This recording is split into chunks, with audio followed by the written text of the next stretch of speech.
Update. দক্ষিণ বঙ্গোপসাগরে অবস্থানরত ঘূর্ণিঝড় রেমাল শক্তি বাড়িয়ে উপকূলের দিকে এগিয়ে আসছে।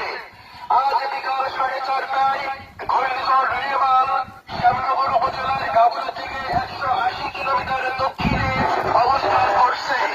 মোংলা সমুদ্র বন্দরকে 10 নং মহাবিপদ সঙ্কেত দেখিয়ে যেতে বলা হয়েছে। ঘূর্ণিঝড় রেমালের অগ্রভাগের অংশ অতিক্রম করা শুরু হয়েছে। সময়ের সাথে সাথে এই গতিবেগ ঘন্টায়